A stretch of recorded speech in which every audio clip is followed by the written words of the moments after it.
La démocratie est la pire forme de gouvernement, à l'exception de toutes les autres.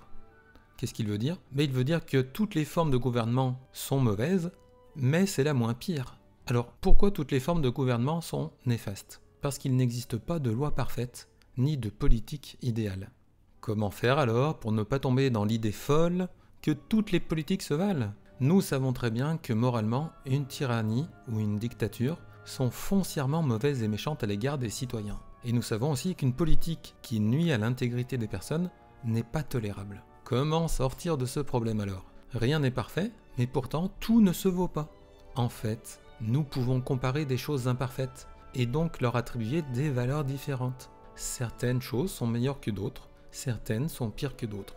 Et en effet, ce qui est important d'avoir à l'esprit, c'est que nous ne pourrons jamais trouver un système politique qui soit meilleur que la démocratie. Pourquoi? En fait, ce serait comme dire que nous pouvons trouver des moyens de produire des connaissances qui soient meilleurs que la science. Le progrès ne peut se faire autrement que par essai et correction des erreurs. Tout comme la science ne produit jamais des connaissances parfaites, la démocratie ne conduit jamais à des politiques parfaites. Sur ce point, tous les systèmes se valent. Ils sont l'œuvre des humains et donc ils vont comporter des imperfections et conduire à des erreurs. Mais bien que la démocratie ait des défauts, les défauts similaires aux autres systèmes, elle peut se tromper. Elle possède aussi une qualité fondamentale par rapport à tous les autres systèmes politiques, tout comme la science possède une supériorité sur tous les autres modes de production de connaissances. C'est quoi? C'est l'amélioration des solutions. Nous pouvons nous amuser à comparer la démocratie aux systèmes politiques qui ont existé par le passé, à ceux qui existent actuellement et même à ceux qui pourraient être préconisés à l'avenir. La démocratie aura toujours l'avantage. C'est quoi cet avantage? La démocratie permet de corriger les erreurs politiques sans utiliser la violence. Elle offre la possibilité de changer de gouvernement et de politique sans recourir à la coercition. En se référant au philosophe Karl Popper, Deutsch souligne que l'aspect le plus important de la démocratie n'est donc ni les élections ni les droits de l'homme, mais bien la capacité de corriger nos erreurs politiques et morales. Rappelez-vous, il n'y aura jamais de système ou de société parfaite. Il y aura toujours des problèmes à résoudre, et seules des institutions démocratiques peuvent autoriser des modifications et des changements en utilisant des institutions et des procédés pacifiques. Le changement se fait graduellement et sans violence. Le deuxième point essentiel qui donne toute sa valeur à la démocratie concerne les libertés individuelles et plus fondamentalement la liberté d'expression. La liberté individuelle se définit le mieux par la possibilité de faire tout ce qui ne nuit pas aux autres. C'est la possibilité de faire tout ce qui préserve la liberté des autres. En effet, la liberté d'autrui délimite ma propre liberté.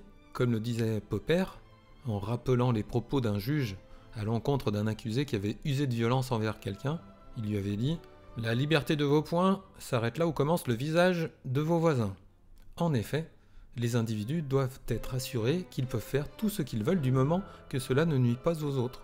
Cet aspect est primordial d'un point de vue moral. Mais cette liberté individuelle découle d'une autre liberté plus fondamentale encore. Et oui, c'est la liberté d'expression qui prime. Exprimer nos sentiments, nos pensées est fondamental, mais surtout la valeur ultime de la liberté d'expression, c'est qu'elle conditionne la possibilité de toutes les autres libertés. Mais laisser les autres s'exprimer est encore plus important, car ils vont permettre quelque chose de fondamental pour les débats et la recherche de solutions. Les autres m'aident à corriger mes erreurs.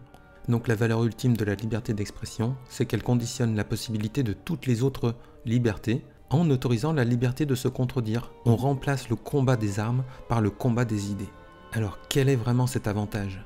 Car elle permet de corriger les erreurs, comme le remarque David Deutsch. Cela est crucial pour le progrès et l'amélioration de notre société. La liberté d'expression permet de comparer nos idées, de les confronter et de sélectionner celles qui sont les meilleures pour notre vie sociale ou pour nos connaissances de la réalité. David Deutsch soutient que toutes les institutions politiques et sociales devraient être jugées sur leur capacité à faciliter cette correction des erreurs. David Deutsch se montre globalement optimiste concernant la direction des sociétés occidentales, notamment dans les domaines de la politique, des affaires et de la science, et il y perçoit une progression vers plus d'ouverture et de créativité. Cependant, il critique la rigidité persistante dans certaines parties de la culture occidentale, en particulier dans le système éducatif. Selon lui, ce dernier impose des programmes et des normes qui standardisent les esprits, alors qu'une société plus rationnelle valoriserait la diversité intellectuelle et la créativité individuelle. Ce qui est en jeu, c'est la poursuite du progrès humain dans tous les domaines de la vie. C'est de faire vivre les procédés de correction d'erreurs. Donc, favorisez et défendez les dispositifs qui permettent de corriger les erreurs. Donc, défendez la démocratie et les sciences. Et plus fondamentalement, défendez l'esprit critique et rejetez tout dogmatisme ou tout idéalisme. Non seulement en politique, mais aussi dans les sciences. Avoir une bonne explication de la démocratie permet de la faire vivre et de l'utiliser correctement pour améliorer la vie de tout le monde.